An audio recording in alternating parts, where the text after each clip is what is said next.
اعوذ باللہ من الشیطان الرجیم بسم اللہ الرحمن الرحیم اوکلما عاہدوا عہدا نبذہ فریق منہم بل اکثرهم لا یؤمنون ولما جاءهم رسول من عند الله مصدق لما معهم نبذ فریق من الذین اوتوا الکتاب کتاب اللہ وراء ظہورہم کأنہم لا یعلمون۔ سورۃ البقرہ آیات 100 اور 101 ترجمہ ہے۔ کیا جب کبھی باندھیں گے کوئی قرار تو پھینک دے گی اس کو ایک جماعت ان میں سے، بلکہ ان میں اکثر یقین نہیں کرتے۔ اور جب پہنچا ان کے پاس رسول اللہ کی طرف سے تصدیق کرنے والا اس کتاب کی جو ان کے پاس ہے، تو پھینک دیا ایک جماعت نے اہل کتاب سے کتاب اللہ کو اپنی پیٹھ کے پیچھے، گویا کہ وہ جانتے ہی نہیں۔ آیت نمبر 99 میں اللہ نے یہ فرمایا تھا کہ یہودیوں کے سامنے حضور صلی اللہ علیہ وسلم کے حق ہونے کی بہت ساری نشانیاں موجود ہیں، لیکن اپنے فسق کی وجہ سے، یعنی فاسق ہونے کی وجہ سے، گناہوں کی وجہ سے اور کفر کی وجہ سے وہ ان نشانیوں کو ماننے کے لیے تیار نہیں ہیں۔ اب 100 نمبر آیت میں اللہ تعالیٰ اس کی مزید وضاحت فرما رہے ہیں، اور ایک خاص بات کا تذکرہ ہے کہ یہودیوں سے تورات کے اندر یہ عہد لیا گیا تھا کہ جب حضور اکرم صلی اللہ علیہ وسلم آخری نبی تشریف لائیں گے تو یہودی ان پر ایمان لا کے اور ان کی بات مانیں گے۔ تو اس کے جواب میں یہودیوں نے یہ کہا کہ ایسا تو عہد ہم سے لیا ہی نہیں گیا تھا، یعنی اس کے بجائے کہ یہ بولتے کہ ہاں عہد لیا گیا تھا لیکن ہم اس پہ یقین نہیں لائیں گے، انہوں نے یہ کہہ دیا کہ ایسا تو عہد ہی ہم سے نہیں لیا گیا تھا۔ اب اس کے جواب میں 100 نمبر آیت میں اللہ فرما رہے ہیں اوکلما عاہدوا عہدا، کہ اوکلما میں حمزہ جو ہے یہ استفہامیہ ہے، یعنی یہ سوال ہے،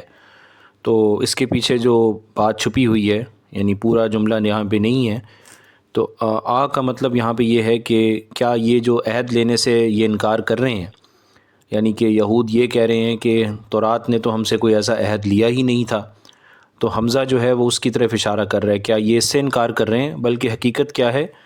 کلما عاہدوا عہدن، کہ جب کبھی بھی ان سے کوئی عہد لیا گیا ہے تو نبذہ، تو پھینک دیا اس کو فریق منہم،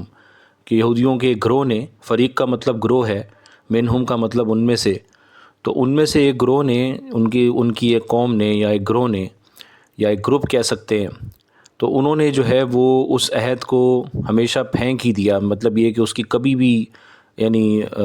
اس کا عہد کبھی پورا کرنے کی انہوں نے کوشش کی نہیں۔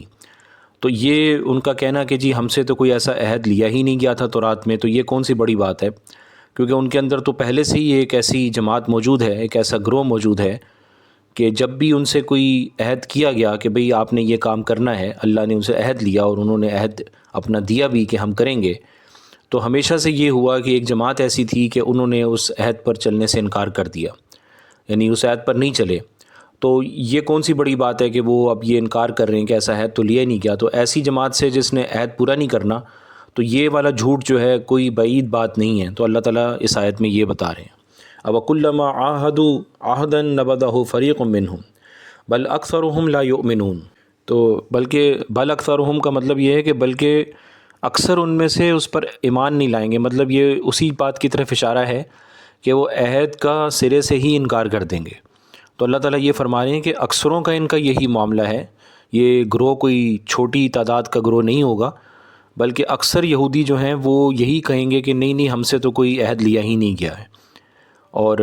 باقی جو یہودی تھے وہ اچھے تھے، جب ان کے سامنے حضور اکرم صلی اللہ علیہ وسلم کی نشانیاں واضح ہو گئیں اور آپ صلی اللہ علیہ وسلم تشریف لے آئے مدینہ منورہ ہجرت فرما کر، تو انہوں نے اسلام قبول کر لیا، جس میں سر فہرست زیادہ مشہور عبداللہ بن سلام رضی اللہ تعالیٰ عنہ ہیں، جو کہ یہودیوں کے بہت بڑے عالم تھے، لیکن انہوں نے اسلام قبول کر لیا۔ تو 100 نمبر آیت میں بنیادی طور پہ اللہ تعالیٰ یہ فرما رہے ہیں کہ عہد شکنی جو ہے وہ کتنا بڑا گناہ ہے، کہ اللہ تعالیٰ یعنی اس چیز کو اس طرح سے بتا رہے ہیں کہ یہ بہت بری ان کی حرکت تھی، یعنی کہ یہ بہت بڑا گناہ ہے۔ تو مسلمانوں کے لیے بھی اس میں سبق ہے کہ ہم جب کسی سے وعدہ کریں تو اس وعدے کو پورا کریں۔ تو اب 101 نمبر آیت بھی اسی رویے کا ایک مخصوص انداز ہے، اسی رویے کی ایک تخصیص ہے جو اللہ تعالیٰ فرما رہے ہیں۔ تو یہ رسولوں کے بارے میں ہے کہ جس طرح سے وہ تورات میں کیے ہوئے وعدے جو ہیں وہ اس کا انکار کر دیتے تھے، اسی طرح جب اللہ تعالیٰ ان یہودیوں کی طرف جو ہے رسول بھیجتے تھے تو یہ رسولوں کا بھی جو ہے انکار کر دیتے تھے۔ تو اللہ فرما رہے ہیں وَلَمَّا جَاءَهُمْ رسول، کہ جب کبھی جاءہم آیا ان کے پاس رسول من عند اللہ، یعنی اللہ کی طرف سے، اس کا مطلب یہ ہے کہ اللہ کا چنا ہوا رسول، کوئی جھوٹا پیغمبر نہیں جو اپنے آپ کو نبوت کا دعویٰ کر لے، پر یہ کہ جو اللہ کی طرف سے چنا ہوا رسول جب ان کے پاس آیا، مصدق لما معہم، اور وہ یہ بھی بتا رہا ہے کہ جو تمہارے پاس ہے، لما معہم کا مطلب ہے جو کچھ بھی تمہارے پاس ہے، یعنی تورات، مصدقن یعنی اس کی تصدیق کرنے والا ہے، اس کو سچا بتانے والا ہے۔ تو یہ حضور اکرم صلی اللہ علیہ وسلم کی طرف اشارہ ہے، جنہوں نے آ کر جو ہے پچھلے تمام انبیاء علیہ السلام کو سچا بتایا، اور ہم سب ان کی تصدیق کرتے ہیں، اور تمام آسمانی کتابوں کو بھی سچا بتایا، اور ہم بھی ان کی تصدیق کرتے ہیں کہ تورات بالکل حق کتاب تھی جو نازل کی گئی تھی۔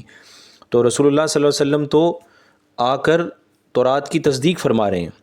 تو اللہ کیا فرما رہے ہیں؟ نبذ فریق من الذین اوتوا الکتاب، تو ایک فریق نے پھینک دیا، یعنی کہ جن کو کتاب دی گئی تھی، یعنی یہودیوں کو، ان میں سے ایک فریق نے اس بات کو جو ہے بالکل اپنے پیٹھ پیچھے الیاذ باللہ پھینک دیا کہ یہ جو نبی آئے ہیں یہ تو بھئی ہماری اپنی کتاب کی تصدیق کر رہے ہیں، تو ان کی تو بات ہمیں بہت جلدی مان لینی چاہیے، کیونکہ یہ تو ہمارے سارے تمام انبیاء علیہ السلام کی بھی تصدیق کر رہے ہیں، حضرت موسیٰ علیہ السلام، حضرت عیسیٰ علیہ السلام، اور دیگر انبیاء علیہ السلام جو بنی اسرائیل کی طرف بھیجے گئے، ان سب کی تصدیق کر رہے ہیں، اور اس کے ساتھ ساتھ جو ہے یہ تو ہماری اپنی جو مخصوص کتاب ہے اس کی بھی تصدیق کر رہے ہیں۔ تو چاہیے تو یہ تھا کہ وہ فوراً حضور پاک صلی اللہ علیہ وسلم پر ایمان لے آتے، تو لیکن اللہ کیا فرما رہے ہیں؟ کتاب اللہ وراء ظہورہم، تو یہ انہوں نے پھر اللہ کی کتاب کو جو ہے وہ اپنے پیٹھ پیچھے جو ہے دھر دیا، پھینک دیا الیاذ باللہ، یعنی کہ اپنی تورات کو جو ہے انہوں نے پیٹھ پیچھے کر دیا کہ یہ جو ہے ایسی بات تو نہیں ہے کہ تورات میں تو ایسی بات نہیں لکھی ہوئی کہ جی یہ ہم اس کی تصدیق کریں۔ تورات کا ہی سرے سے جو ہے انہوں نے انکار کر دیا کہ حضور پاک صلی اللہ علیہ وسلم تورات کی تصدیق فرما رہے ہیں، اور یہ تو سرے سے تورات ہی کو انہوں نے پس پش ڈال دیا، کانہم، گویا کہ وہ لوگ لا یعلمون، کہ جانتے ہی کچھ نہیں ہے تورات کے بارے میں۔ اور اس کا مراد یہ بھی ہو سکتی ہے کہ یعنی قرآن مجید کو بھی انہوں نے پس پش ڈال دیا، کیونکہ قرآن مجید ہی وہ کتاب ہے جو کہ تورات کی تصدیق کر رہی ہے، تو قرآن مجید کو پس پش ڈالا تو اس کا مطلب یہی ہے کہ انہوں نے تورات کو بھی پس پش ڈال دیا، انجیل کو بھی پس پش ڈال دیا، اور دیگر تمام جو اللہ کے احکامات ہیں ان سب کو انہوں نے جو ہے پس پش ڈال دیا، جو ان کے متعلق تھے اس کا انکار کیا، ان کو ماننے سے جو ہے انکار کر دیا۔ تو ان دو آیات میں یہودیوں کی یعنی ایک بہت ہی ضدی ہونے کی جو صفت ہے اس کو بیان کیا گیا ہے، اور اس حد تک ضد ہے جو انسان کو کفر میں بھی لے جائے۔ عام طور پہ جیسے کوئی بچہ ضد کرتا ہے یا کوئی بڑا ضد پہ اٹک جاتا ہے تو عام طور پہ اس کا نتیجہ جو ہے اچھا نہیں ہوتا، ضد کے بعد انسان جو ہے ممکن ہے کہ اپنی ضد میں جو اس نے کیا تھا عمل بعد میں اس کو پشیمانی ہو، لیکن یہ ایک ایسی ضد ہے کہ آسمانی کتابوں کے معاملے میں، انبیاء علیہ السلام کے معاملے میں جو ضد ہے وہ پھر انسان کو کفر تک پہنچا دیتی ہے، اور پھر اس کو جو ہے وہ قیامت کے دن اس حالت پہ مر گیا تو پھر اس کو جو ہے ہمیشہ ہمیشہ کے لیے الیاذ باللہ جنت میں داخل ہونا پڑے گا۔ لیکن پھر بھی یہودی جو ہے نا اپنے ضد کی وجہ سے اس چیز پر اٹکے رہے۔ واللہ عالم بالصواب۔